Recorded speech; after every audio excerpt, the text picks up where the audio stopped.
नमस्कार। राज्य शिक्षा शोध एवं प्रशिक्षण परिषद बिहार पटना में आप सभी का स्वागत है। कैसे हैं प्यारे बच्चों? आशा करती हूँ स्वस्थ और अच्छे होंगे। बच्चों, आज मैं कौन सा इंटरेस्टिंग टॉपिक लेकर आपके सामने आई हूँ आपको पता है? आज मैं आपको पढ़ाऊँगी ऑन एंड इन, यानी कि पर और में। तो आपको लग रहा है ना कि आज मैम क्या पढ़ाने वाली है, ऑन इन। तो बच्चों, आज मैं आपको पढ़ाऊंगी पर और में, यानी कि ऑन क्या होता है और इन क्या होता है। तो आप रेडी हैं मेरे साथ इस चैप्टर को पढ़ने के लिए? तो आइए इस चैप्टर को स्टार्ट करते हैं। तो बच्चों, यहाँ है ऑन एंड इन। तो आप देख रहे हैं इस पिक्चर में एक बॉक्स है, उसके ऊपर एक गर्ल लेटी हुई है ना? और उसके नीचे लिखा हुआ है ON ऑन।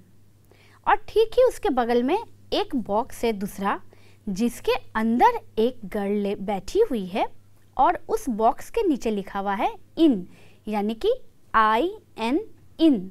तो बच्चों, ये पिक्चर देखकर आपको कुछ समझ में आ रहा है कि ऑन का मतलब क्या हुआ और इन का मतलब क्या हुआ? तो इस पिक्चर को देखने के बाद आपको समझ में आया कि जहाँ वो लड़की लेटी हुई है, यानी बॉक्स पर, यानी कि ऑन द बॉक्स। तो जहाँ पर ऊपर यानी कि पर की बात होती है, वहाँ हम ऑन का यूज़ करते हैं। और जहाँ पर वो लड़की बॉक्स के अंदर यानी बॉक्स में, तो जहाँ पे में की बात होती है, वहाँ हम इन का बात करते हैं, वहाँ हम इन लिखते हैं। तो इस पिक्चर से आपको क्लियर हो गया ना कि ऑन और इन में क्या डिफरेंस है। ऑन यानी ऊपर, पर, और इन यानी अंदर, यानी कि में। ठीक है, तो आइए कुछ क्वेश्चन का आंसर देखते हैं, जो कि पिक्चर्स के माध्यम से और समझते हैं और समझते हैं ऑन और इन को और अच्छे तरह से।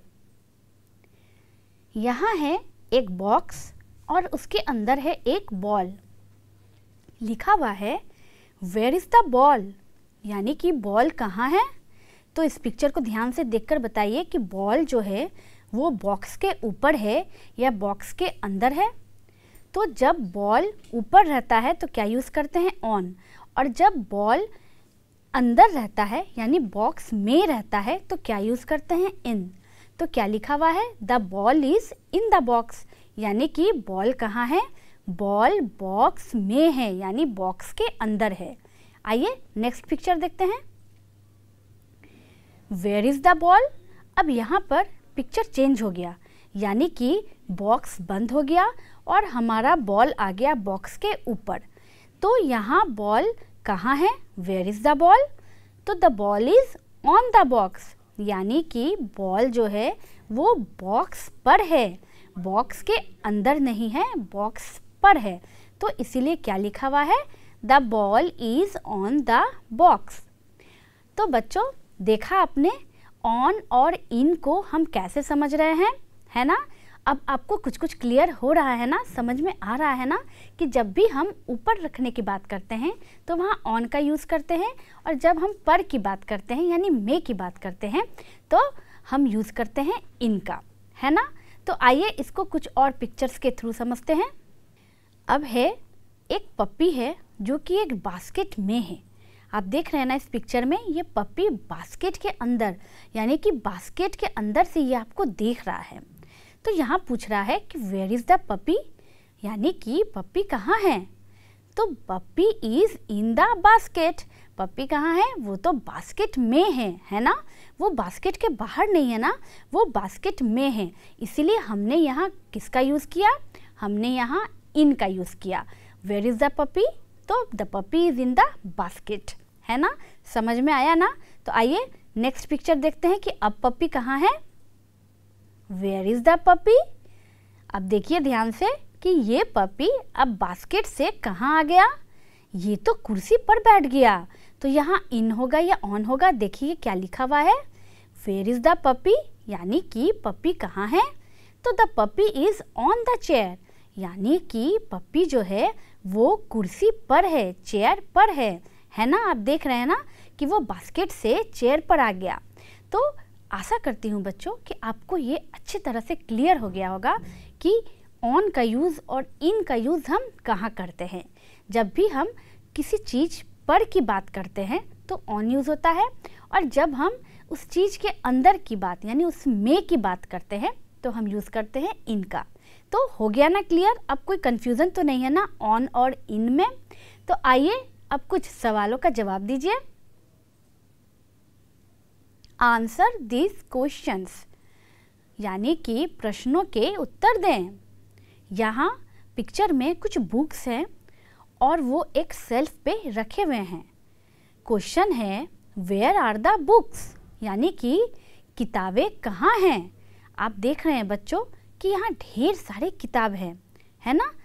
अगर एक किताब रहता तो वेयर इज़ द बुक होता, लेकिन यहाँ एक से ज़्यादा किताबें हैं तो इसीलिए हमने इसके जगह किसका यूज़ किया है, इस के जगह हमने आर का यूज़ किया है ना, और बुक के जगह बुक्स का यूज़ किया है।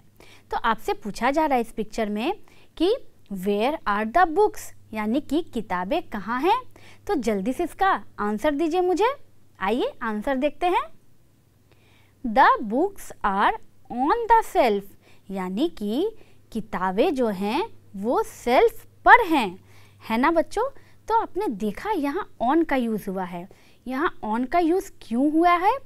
यहाँ ऑन का यूज़ इसीलिए हुआ है क्योंकि ये सारी की सारी किताबें जो हैं वो शेल्फ पर रखी हुई है ना। शेल्फ के अंदर तो नहीं रखी हुई है।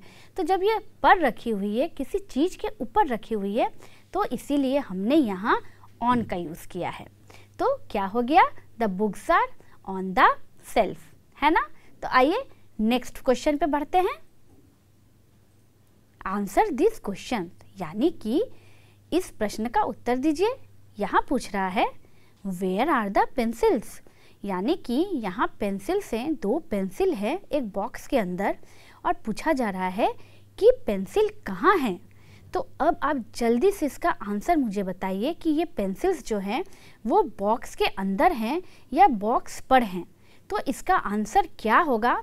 सही सही मुझे जल्दी से जवाब दीजिए। तो इसका जवाब है the pencils are in the box, यानी कि पेंसिल्स जो है वो बॉक्स में हैं, यानी कि बॉक्स के अंदर है। लेकिन अगर ये पेंसिल्स बॉक्स के ऊपर रखे रहते, बॉक्स के ऊपर रख दिए जाते, तो वहाँ हम क्या यूज़ करते? हम वहाँ यूज़ करते ऑन का, है ना। लेकिन यहाँ पेंसिल्स कहाँ हैं? बॉक्स में हैं। तो में के लिए हमने क्या यूज़ किया है? में के लिए हमने यूज़ किया है इन का। तो वेयर आर द पेंसिल्स? तो the pencils are in the box, है ना बच्चों। समझ में आया ना आपको? तो आइए बढ़ते हैं नेक्स्ट क्वेश्चन पे। अब पूछ रहा है वेयर इज द क्लॉक, यानी कि घड़ी कहाँ है। तो ये घड़ी आपको कहाँ दिख रहा है बच्चों? ये टेबल के अंदर दिख रहा है या टेबल के ऊपर दिख रहा है? तो अगर ये घड़ी टेबल पर रखा हुआ है तो इसका आंसर तो आप लोग को सभी को पता होगा ना। तो इसका आंसर क्या हो जाएगा? Where is the clock? बताइए।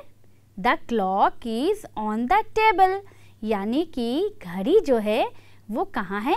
वो टेबल पर है, यानी कि ऑन द टेबल। पर के लिए तो हम ऑन यूज़ करते हैं। तो है ना बिल्कुल इजी ऑन और इन को पहचानना। घड़ी कहाँ था? टेबल पर था। तो वेयर इज़ द क्लॉक? तो the clock is on the table, यहाँ ऑन हो जाएगा। तो बच्चों आपने देखा कि किस तरह से हमने ऑन और इन का यूज़ किया और उसे कहाँ कहाँ हम लगाकर सेंटेंस को कंप्लीट करते हैं, है ना बच्चों। इसे हम प्रीपोजिशन कहते हैं, जो कि कुछ और भी होते हैं जो आप आगे के क्लासेस में पढ़ेंगे। फ़िलहाल के लिए आपको ऑन और इन ही जानना है। तो बच्चों अब मुझे लगता है कि आपको ये अच्छी तरह से समझ में आ गया होगा कि ऑन का यूज़ हम कहाँ करते हैं और इन का यूज़ हम कहाँ करते हैं। तो अगर ये बातें आपको समझ में आ गई है तो आइए कुछ और प्रैक्टिस एक्सरसाइजेस बनाते हैं। आते हैं नेक्स्ट क्वेश्चन पे। वेयर इज़ द बर्ड, यानी कि ये चिड़िया कहाँ है। आप देख रहे हैं कि एक चिड़िया है प्यारी सी अपने बच्चे के साथ और वो घोंसले में है। तो बच्चों इसका आंसर क्या होगा? Where is the bird? चिड़िया कहाँ है? तो the bird is in the nest, है ना। बर्ड कहाँ है? बर्ड अपने घोंसले में है। घोंसले पर तो नहीं है ना, घोंसले में है, घोंसले के अंदर है। इसीलिए हमने यहाँ किसका यूज़ किया है? इन का यूज़ किया है। तो इसका आंसर क्या हो गया? Where is the bird? तो the bird is in the nest, है ना। बहुत ही आसान इन और ऑन को समझना। तो आइए कुछ सेंटेंस को भी देखते हैं और उसे कंप्लीट करते हैं। पहले आते हैं मैच द फॉलोइंग पर। हमने अभी तक इन और ऑन पढ़ा, तो बच्चों वो तो आपको समझ में आ गया। अब जल्दी से यहाँ इस पिक्चर को देखकर ये बताइए कि कौन सा पिक्चर इन के सामने और कौन सा पिक्चर ऑन के सामने आएगा। बताइए मुझे जल्दी से, है ना एकदम इजी। आइए अपने आंसर्स को मिलाते हैं। अरे वाह, ये तो बहुत ही आसान था। इन आ गया जहाँ पर कि बॉल बॉक्स में था, यानी where is the ball? The ball is in the box, इसीलिए बॉल आ गया इन के सामने। And where is the clock? तो the clock is on the table, यानी कि क्लॉक कहाँ है, घड़ी कहाँ है? तो घड़ी है टेबल के ऊपर। तो जब भी ऊपर की बात या पर की बात आती है तो क्या यूज़ होता है? ऑन यूज़ होता है। तो इसीलिए घड़ी आ गया ऑन के सामने। अब हो गया ना बिल्कुल क्रिस्टल क्लियर। अब कोई कंफ्यूजन की तो बात ही नहीं है इन और ऑन में, है ना। तो आइए आगे कुछ और प्रैक्टिस करते हैं। अब आते हैं कंप्लीट द सेंटेंस, यानी कि बच्चों यहाँ पर आपको इस पिक्चर को देखना है ध्यान से, और पिक्चर को देखते हुए जो सेंटेंस लिखा हुआ है उसको कंप्लीट करना है। यानी कि यहाँ एक पिक्चर है लायन का, जो कि अपने डेन, यानी कि लायन का घर डेन होता है, तो वो अपने गुफा डेन के सामने बैठा हुआ है आराम से। और सेंटेंस में लिखा हुआ है the lion is dash the den, यानी कि लायन कहाँ है? डेन पर है या डेन में है? तो इसका आंसर क्या होगा? तो आइए सेंटेंस को कंप्लीट करते हैं। तो क्या हो जाएगा? The lion is in the den, यानी कि लायन कहाँ है? लायन तो अपने डेन में, यानी कि अपने घर में है, इसलिए हमने यहाँ इन का यूज़ किया है। तो क्या हो गया सेंटेंस कंप्लीट होकर? The lion is in the den. तो आइए एक और सेंटेंस को कंप्लीट करते हैं। The cow is dash the shed. तो बच्चों जहाँ काउ रहते हैं उसको शेड कहते हैं। तो यहाँ आप देख रहे हैं कि एक शेड है, उसके अंदर गाय है। तो क्या ये गाय जो है वो शेड के ऊपर है या इस शेड के नीचे है? तो इसका आंसर क्या होगा? जल्दी से आप सोचिए और मुझे बताइए। चलिए इसका आंसर देखते हैं। The cow is in the shed, यानी कि काउ जो है वो कहाँ है? वो अपने घर में, यानी कि शेड में है। तो घर के ऊपर तो नहीं है ना गाय, गाय कहाँ है? घर में है। तो क्या होगा यहाँ? है ना बिल्कुल इजी, इन होगा। The cow is in the shed, है ना। आइए एक और सेंटेंस देखते हैं। ये क्या है? ये तो एक टेबल पर एक मोबाइल फ़ोन रखा हुआ है और सेंटेंस है the mobile is dash the table, यानी कि मोबाइल जो है वो कहाँ है? टेबल में है या टेबल पर है? इसका आंसर क्या होगा? जल्दी से गेस करके मुझे बताइए कि ये मोबाइल फ़ोन जो है इसमें इन यूज़ होगा या ऑन यूज़ होगा। ध्यान से देखिए और इसका जवाब जल्दी से सोचकर मुझे बताइए। आइए इसके आंसर को देखते हैं। The mobile is on the table. तो बच्चों यहाँ ऑन क्यों यूज़ हुआ? क्योंकि मोबाइल फ़ोन कहाँ है? टेबल पर है ना। टेबल के अंदर तो नहीं है ना।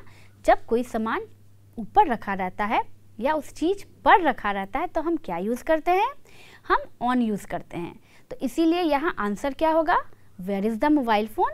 तो mobile is on the table. Mobile कहाँ है? तो टेबल पर है, इसीलिए हमने यहाँ क्या यूज़ किया? हमने यहाँ ऑन यूज़ किया। बहुत अच्छा। मैं आशा करती हूँ कि अब आपको ऑन और इन बिल्कुल अच्छे से समझ में आ गया होगा, तभी तो आपने बिल्कुल सही जवाब दिया। तो आइए आगे चल के कुछ सही और गलत जवाब भी देखते हैं और बनाते हैं। राइट ट्रू और फॉल्स, यानी कि सही और गलत लिखिए।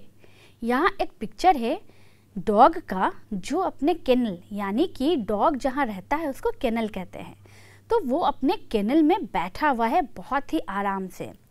तो यहाँ कह रहा है the dog is on the kennel. तो आपको बताना है कि ये स्टेटमेंट जो है वो ट्रू है या फॉल्स है, यानी कि डॉग जो है वो केनल में है या केनल पर है।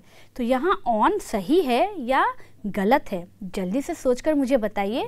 इस पिक्चर को ध्यान से देखते हुए सोचिए और इसका जवाब दीजिए मुझे। आइए देखते हैं इसका सही जवाब। तो इसका सही जवाब है फॉल्स, यानी कि ये स्टेटमेंट गलत है। क्या होगा इसका जवाब? फॉल्स होगा। क्यों फॉल्स होगा बच्चों? क्योंकि यहाँ जो डॉग है वो केनल पर नहीं बैठा हुआ है। अगर वो अपने घर पर बैठता, यानी कि अपने केनल के ऊपर बैठता, तो हम क्या लिखते?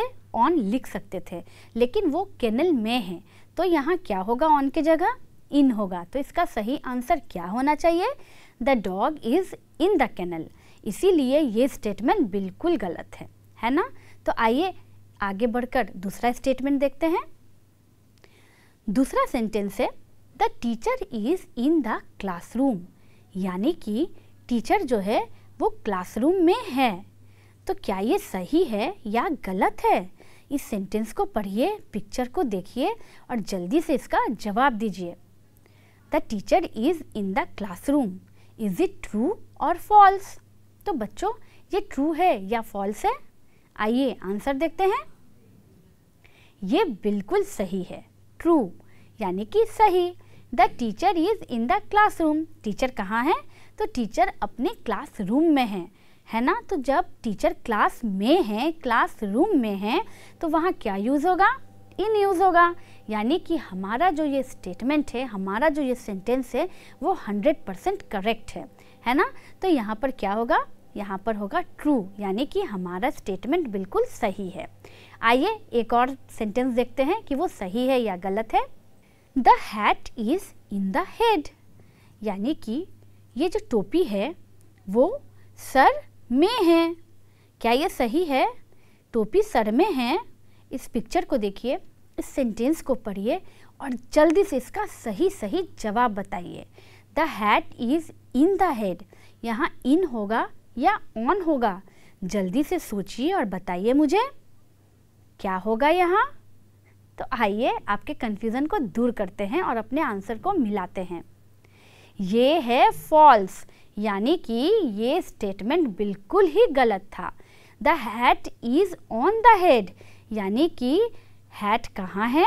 तो ये हेड यानी कि सर पर है ना? कभी भी टोपी सर में नहीं होता है, सर पर होता है। हम टोपी को, कैप को या हैट को कहाँ पहनते हैं? तो सर पर पहनते हैं। और जहाँ पर होगा वहाँ क्या आएगा? वहाँ ऑन आएगा, है ना? बिल्कुल इजी। तो इसमें कन्फ्यूज़न वाली कोई भी बात नहीं थी। पहले सेंटेंस को हम अच्छे से पढ़ेंगे, समझेंगे और उसका आंसर देंगे। जैसे कि आपने देखा यहाँ लिखा हुआ था कि the hat is in the head, तो कभी भी हैट जो रहता है वो इन द हेड नहीं होता है। इसीलिए हमारा ये सेंटेंस जो था वो फॉल्स था, गलत था। तो यहाँ फॉल्स होगा और सही स्टेटमेंट इसका होगा the hat is on the head, यानी कि हैट कहाँ है? हैट सर पर है। ठीक है, तो यहाँ हम यूज़ करेंगे ऑन का। तो बच्चों मज़ा आया ना ऑन और इन पढ़कर और समझकर? तो आइए आगे बढ़ते हैं। Write the sentences changing is and are into was and were, यानी कि जो सेंटेंसेस यहाँ लिखे हुए हैं उसमें क्या चेंजिंग करना है हमें? इज को हम कहाँ किस में चेंज करते हैं? वाज में। और आर चेंज होता है वेयर में, है ना बच्चों? जब भी इज होता है यानी प्रेजेंट होता है, वाज होता है यानी पास्ट होता है, उसी तरह से आर को हम वेयर में चेंज करते हैं। तो यहाँ कुछ सेंटेंस दिए हुए हैं, आइए इसे पहले पढ़ते हैं। The book is in the shelf, the cat is in the tub, they are in the playground, you are at your home, she is in her office. तो यहाँ क्या करना है आपको समझ में आया ना? इज को वाज में और आर को वेयर में चेंज करना है। यानी जहाँ जहाँ इज है वहाँ वाज होगा और जहाँ आर है वहाँ वेयर होगा, और उसको सही करके फिर से हमें सेंटेंस को लिखना है। तो आइए आंसर देखते हैं। तो जहाँ इज था वहाँ हो गया वाज, और जहाँ आर था वहाँ हो गया वेयर। तो the book was in the shelf, the cat was in the tub, they were in the playground, you were at your home, she was in her office. है ना बच्चों, समझ में आया ना आपको? तो बच्चों आपने देखा किस तरह से हमने सेंटेंस को प्रेजेंट और पास्ट में चेंज किया। प्रेजेंट का मतलब हुआ वर्तमान, यानी कि जो समय अभी चल रहा है उसे हम प्रेजेंट कहते हैं, और उसके लिए हमेशा हम लगाते हैं इज़, ठीक है, या फिर जब एक से ज़्यादा की बात होती है तो आर। ठीक उसी तरह से जो समय बीत गया यानी जो पास्ट है उसके लिए हम लगाते हैं, क्या लगाते हैं, वाज लगाते हैं, यानी इज चेंज हो जाता है वाज में और आर चेंज हो जाता है वेयर में। ठीक उसी तरह से हमने यहाँ सेंटेंस को चेंज किया, इज को वाज में और आर को वेयर में, है ना। तो मज़ा आया ना आपको पढ़कर इन और ऑन? आशा करती हूँ कि आपको ये चैप्टर बहुत अच्छे से समझ में आ गया होगा, है ना। तो अगर ये चैप्टर आपको अच्छे से समझ में आ गया है तो आइए कुछ एक्टिविटी करते हैं और देखते हैं कि अब आप इसको सही से जवाब दे पाते हैं या नहीं दे पाते हैं। ठीक है, तो आप रेडी हैं इस एक्टिविटी के लिए? तो आइए स्टार्ट करते हैं। तो बच्चों मेरे पास है एक बॉक्स, ये बॉक्स आपको दिख रहा है ना, देखिए ये एक स्क्वायर बॉक्स है और है एक बॉल मेरे पास, ये ऑरेंज कलर का बॉल दिख रहा है ना आप लोग को। तो अब आपको ये बताना है कि ऑन कहाँ होगा और इन कहाँ होगा। ठीक है, तो ये रहा बॉक्स और ये रहा बॉल, तो मैंने बॉल को रख दिया बॉक्स के ऊपर। तो अब बच्चों मुझे जल्दी से बताइए where is the ball? Answer दीजिए, where is the ball, in या on? The ball is on the box, बिल्कुल सही, क्योंकि बॉल कहाँ है, बॉक्स के ऊपर है, बॉक्स पर है, तो इसलिए हमने यहाँ यूज़ किया ऑन का। तो अब इस बॉल को अगर हम डाल देते हैं बॉक्स के अंदर, यानी कि बॉल हमारा कहाँ चला गया, देखिए बॉल चला गया हमारा बॉक्स के अंदर। तो यहाँ हम क्या यूज़ करेंगे बच्चों, इन का या ऑन का? बताइए मुझे, वेयर इज़ द बॉल? ध्यान से देखिए कि मैंने बॉल को कहाँ रखा है, बक्से पर रखा है या बक्से में रखा है। पर के लिए क्या यूज़ करते हैं और मे के लिए क्या यूज़ करते हैं? तो जल्दी से इसका आंसर बताइए, वेयर इज़ द बॉल? तो क्या होगा इसका आंसर? इसका करेक्ट आंसर होगा the ball is in the box, यानी कि बॉल कहाँ है, बॉक्स के अंदर है ना बच्चों। तो आपने देखा इन और ऑन में अंतर, आपको कैसा लगा, समझ में आया? अब तो आपको इस एक्टिविटी से भी बिल्कुल क्लियर हो गया होगा ना कि इन कहाँ यूज़ करेंगे और ऑन कहाँ यूज़ करेंगे। तो बच्चों आशा करती हूँ कि इन और ऑन का कन्फ्यूज़न अब दूर हो गया होगा और आज के बाद कभी भी आपको इन और ऑन यूज़ करने में कोई भी परेशानी नहीं होगी। तो इसी के साथ आज का क्लास मैं यहाँ ख़त्म करती हूँ। फिर नेक्स्ट क्लास में नए लेसन के साथ एक इंटरेस्टिंग चैप्टर के साथ फिर मैं आपके सामने होंगी बच्चों। तब तक take care and good bye. Thank you.